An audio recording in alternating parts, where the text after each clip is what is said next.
good morning. Konnichiwa. My name is Wesley Simpson, Chief Operating Officer with ISC Squared. It's a pleasure and an honor to be here. I always love coming to these events because it allows me an opportunity to become closer with our members, learn a little bit more about what's going on here in Japan and what's going on within your own environments and where you work, and really how we can help. And what I'd like to share with you today, I want to be going through our cybersecurity workforce study. And for greater results, you can always go to our website. It's free. You can download it in order to be to see the actual details. I'm just going to be skimming the surface today on some of those items, but there's a lot more research data in those reports.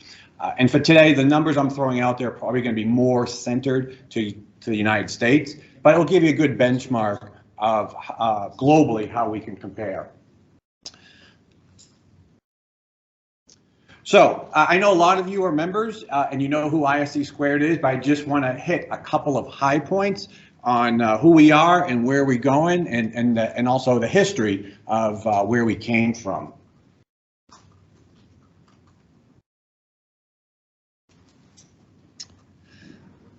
So believe it or not, we were 30 years old this year. We actually started back in 1989. And so believe it, if you kind of think back what was happening in 1989, the internet was pretty new.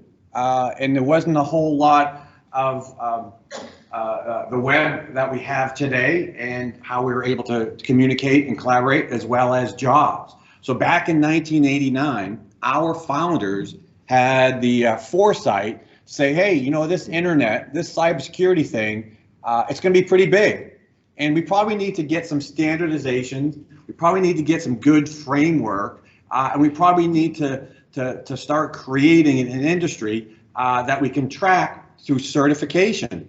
And so that's how we were able to get in, and through the CISSP, our first certification to be out there and continually to grow.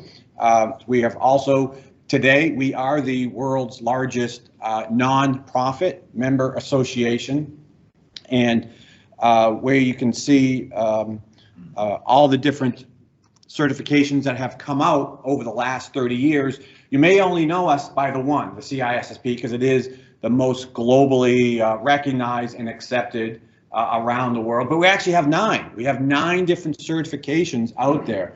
And I want to spend a couple minutes on the slide because there's a lot in here. And the first I want to address is recently we have gone through an AMF increase, the annual maintenance fee, which I believe is the first time in company history that we've raised the maintenance fee.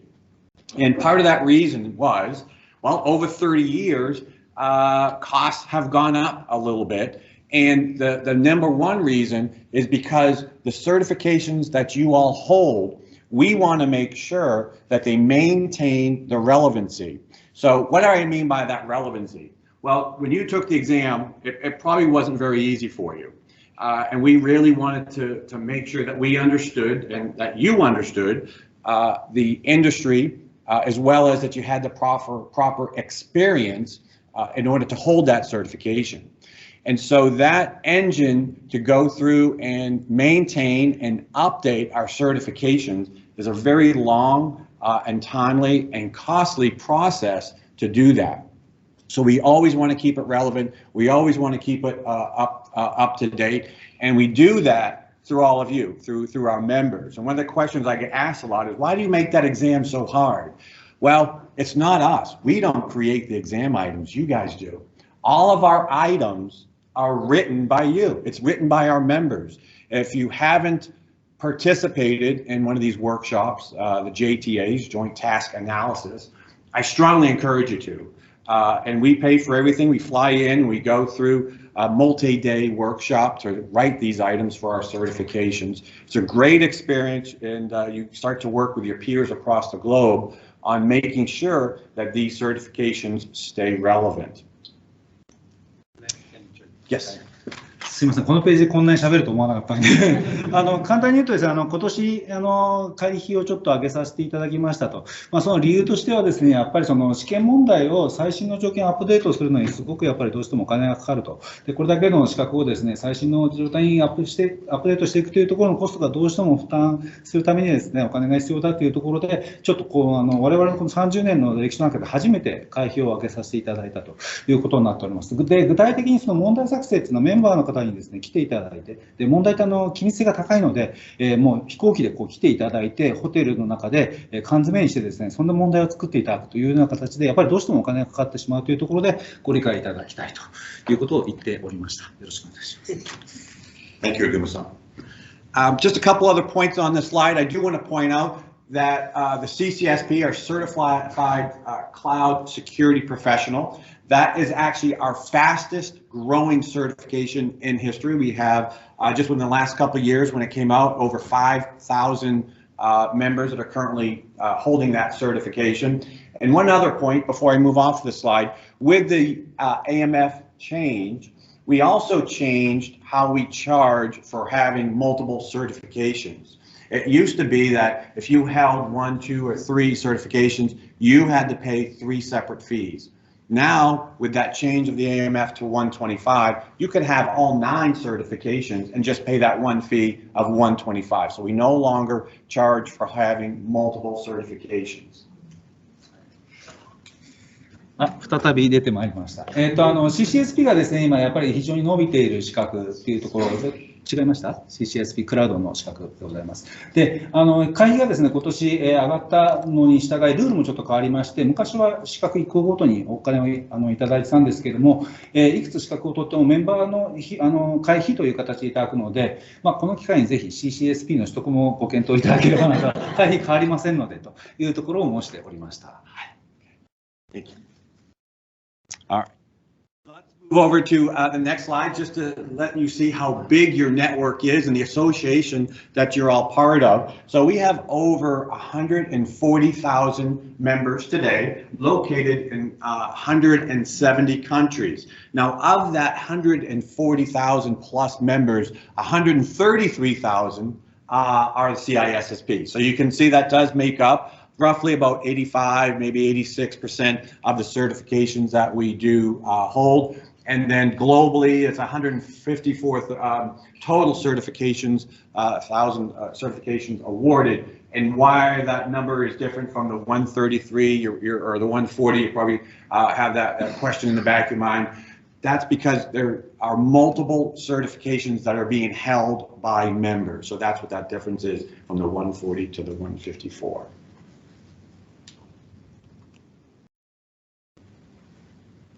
Okay, we touch on a little bit on the advocacy, and this is where John, he'll come up afterwards. He's one of our global advocates for the organization, and their main goal is how they're really here for you all. They're your outreach, they're your subject matter experts that help evangelize and speak on your behalf across the globe on things that, questions that you may be able, that you may want to pass on to us. We also do have, John is actually out of North America. We do have an APAC subject matter expert, advocate, Tony Visa. He's actually out of Australia though, but he does come over here and work quite a bit with the various countries. And then of course you have Aguma-san, who's right here in Japan. So we are starting to really branch out and create a larger net for our advocates to be where you guys all are. We are still looking for Latin America as well as EMEA. And some of those key areas where they start to focus they start to look at, how do we create and strengthen our profession? How do we better represent our members across the globe? And how they do that is they work a lot with local, state and federal governments. So as you know, this industry, it's growing so fast that we want to be part of these government bodies and standard organizations to speak on your behalf. We want to have a seat at the table where we can help influence policies, procedures, as well as the relevancy of proper cybersecurity frameworks in the job market. And so they work quite closely with various government agencies here as well as abroad to make sure that they're helping to educate the government on why we need to have these types of programs in place. Here's a few of some of the agencies and standard boards that we work globally that our advocates sit on, and they really create that strong collaboration with some of the most esteemed industry, state, local, and academic government bodies to further the profession. And so one of the constant challenging environments that we face, they make sure that they're speaking on your behalf. The biggest one that we work with, obviously, is going to be the one on the right, ANSI. So we are an ANSI accredited organization, and what that helps us with is that rigor, that formalization, that constant improvement of making sure that our certifications are being held up to the same level of when you took the exam, you know, ongoing into the future. So it helps us keep that legitimacy of the strictness of who we are. And then these are some of the other organizational bodies that we do work with quite closely as well. すみません、安心の話をちょっとだけ補足しようと思っておりまして、CISSP とか ISC スクエアの資格って ISO-IC の17024認証とかを受けていてですね、やっぱその資格っていうのが非常にこう厳格なものであるというものを、それでグローバル標準で認定を受けてるんですけど、さらにその安心って、皆さんご存知、アメリカ版JISみたいなものだと思うんですけど、そこの中でも認定を受けた資格になっていると。で、その認定をですね、維持するということにもかなり実はコストがかかっていてですね、そういった感じでもちょっとすみません、会費をまた上げさせていただきましたので、ご説明になりますけれども、はい、ご理解をいただきたいというところでございます。So this is referencing some of that research material that I talked about earlier. It's all found on our website. And where we really try to do and focus this is to research and explore a broad array of topics, including quantifying the cybersecurity workforce gap, understanding the representing of women and minorities. These are just a few that are out there today. We've got them around research around small, medium businesses, the workforce gap, attracting and retaining talent, and these are all pertaining to the globe. So this research that you'll see out there, it's not just about the U.S. We really try to survey our members and non-members, private, public, and academic SMEs to contribute to this research.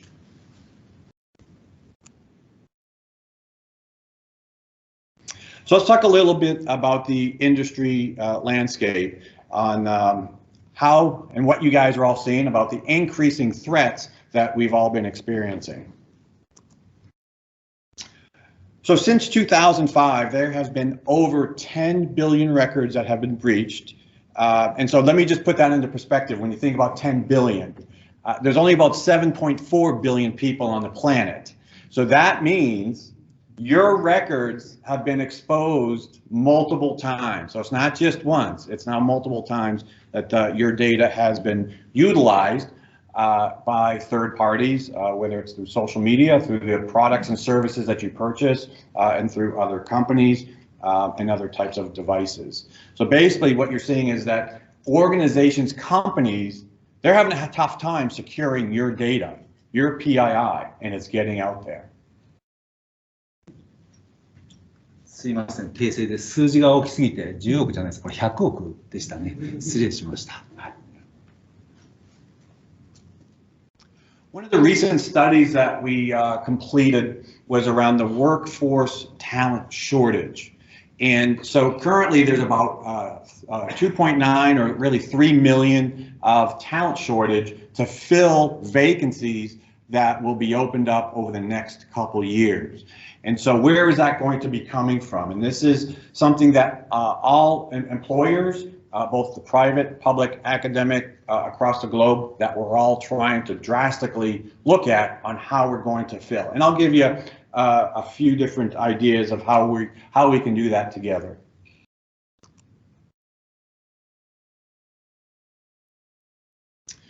So one of the areas that we also started to look at as that workforce shortage was around women and minorities. And so women actually, believe it or not, make up about half the workforce across the globe, half. But they only represent about 24% in cybersecurity. And we need to change that. So when we think about that talent shortage, we need to start thinking about the workforce differently.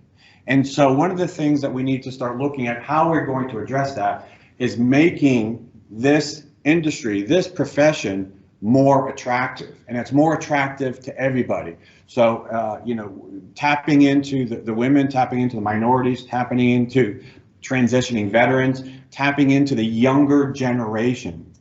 For whatever reason, the younger generation just aren't coming into this industry fast enough, and we need to start figuring out why that is. So part of what we hear a lot from companies is, I do not want to invest into your certification because once they get your certification, they're going to leave. So think about it this way, is that if they're leaving your organization, there's a reason why they're leaving your organization. It's not because of the certification. Creating that environment, creating a culture that they actually want to stay. And one of the things that we hear quite a bit from why people leave organizations is that they do not feel like their employer is investing in them. By investing in through certification, that shows that your organization is serious about cybersecurity, and it's serious about your employees and providing a career path. So if you're able to start to create an inviting environment where they feel like they have a long-term viable career through training and through certification, that starts to remove that reason of why folks may leave and go somewhere else. And I'll also talk a little bit about that further on. またちょっとまた書いてないことを喋ってるんですけど、やっぱ彼が言っていたのはですね、私もよく言われるんですけれども、CISSP のトレーニングに社員を行かせて、会社がお金払って、CISSP 取ったら辞めちゃうんだよねみたいなことを結構言われるっていうところで、でもやっぱりその会社としては、やっぱそういったサイバーセキュリティのそのキャリアを持った人にもっと投資をしてですね、辞めるには辞める理由が、単に資格を取ったから辞めるってわけではなくて、やっぱその会社の中で、なんですかね、活躍できないというところが辞める理由なんじゃないか、やっぱりサイバーセキュリティの人に対して、サイバーセキュリティに関して会社がもっと投資をしてですね、その人が活躍できる場を作っていくっていうことが会社として必要なんじゃないかといった感じのことを多分言っていたと思います。はい。Thank you. Okay, so I want to go back to a little bit about filling that workforce gap and why we are focusing so heavily on the younger generation as well as women and minorities. Part of that reason is because we know in order to create a great cybersecurity team, you need to have diversity. And having diversity means having not just cultural or experience or race, but also age. And so when we start to look at, okay, why don't we have that proper diversification on our teams? Some of this research shows exactly the reason why, which is pay. We are not paying women and or minorities equal to the Caucasian. So again, I'm talking really on the US side. So don't try to say, well, that doesn't equal the same thing here in Japan. This research is mainly based upon US data, where non-Caucasians, typically, they don't have the same type of career path. They're not in the same type of management, or there's less of them in management. They're making less. And what was very surprising, when we look at the women and minorities, they're actually more highly educated compared to their Caucasian counterparts. About 62% of women and minorities have master's degrees versus their Caucasian counterparts. It's a very interesting stat.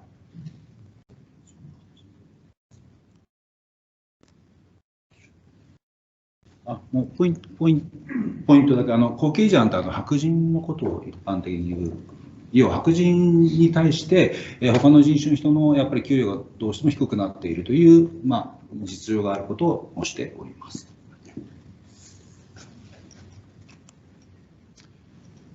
Now, the other interesting stat here is when we start talking about the younger workforce and why they're not joining this field, about 35% we have in cybersecurity today is millennials.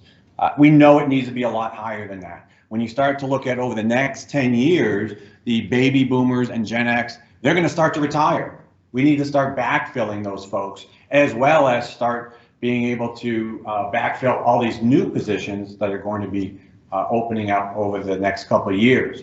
And some of those main reasons of why millennials aren't getting involved, or Gen Zs, is because they operate and they work differently than the previous generations. So creating that work environment, that flexible work environment with maybe different types of benefits that apply to the younger generation is going to help set your company, your teams, your organizations apart to be able to attract and maintain the next generation of cybersecurity professionals. A few months ago, we were actually approached by Congress in the US to present our research paper, our portfolio, on the need for a diverse workforce. And so I had the pleasure of actually going on to Capitol Hill and presenting our data of what it really showed about the need and the benefits of having a diverse cybersecurity team.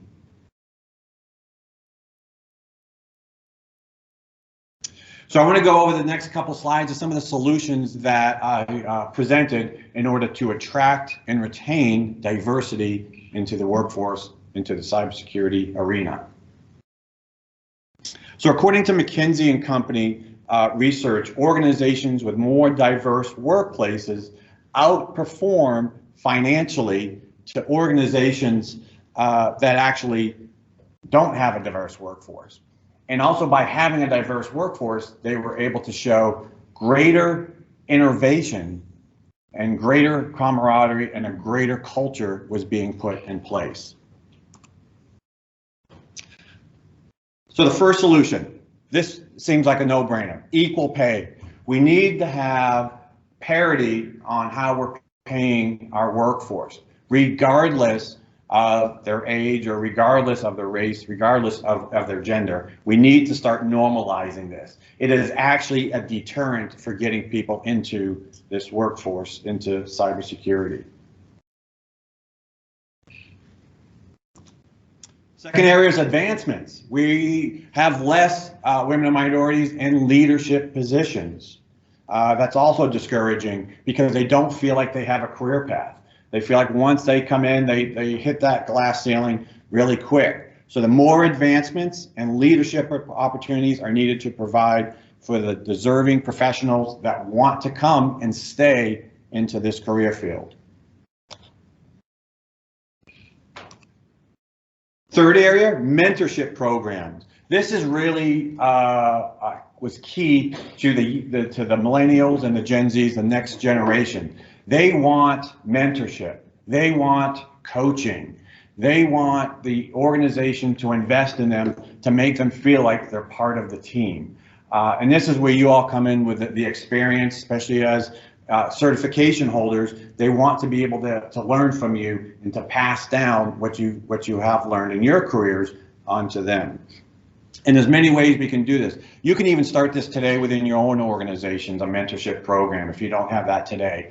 Look at the next generation that's coming in, spend time with them, pass on what you know, and it's only going to make you and your team more available for one another to be able to backfill, because you're not having all that information held in just one area. You're able to utilize each other and spread that knowledge. And the fourth area, education. And education is, again, they want to belong to an organization that's investing in them. So that that comment that I had earlier about why certify your team because they're just going to leave, well, this is why. You may not get the right people into your organization if you don't provide some type of education. And at ISC Squared, we actually have an answer for you, and I'll get that to the next few slides on how we're going to be able to help you with that education and professional development component. So before I get to that, we do have a foundation arm, the Center for Cyber Safety and Education, and we like to educate the really young folks, so that the kids that are still in school, elementary or middle school, to really start to help teach them about proper cyber hygiene. So these are the folks that, they've grown up with mobile devices, they've grown up with the internet, they've grown up with cell phones, they don't know a life without electronics. And we need to start teaching them about the dangers of online, the bullying, the predators, and it all starts with you all being able to go back and give back through the schools. And we actually have done a lot of that work for you. Through the Center of Cyber Safety and Education, again, this is on their website, we have digital kits and physical kits that you can take, download, bring to your schools, and teach the children there. It does not take long. We walk you through step by step.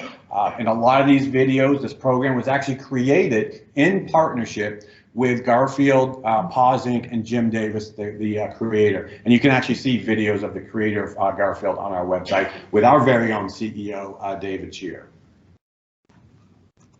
Another stat just to know about the center, they actually have given out over $1 million in scholarship. So they work with schools globally on a program to be able to give back into our profession and our industry by extending scholarship opportunities for children that meet the requirements.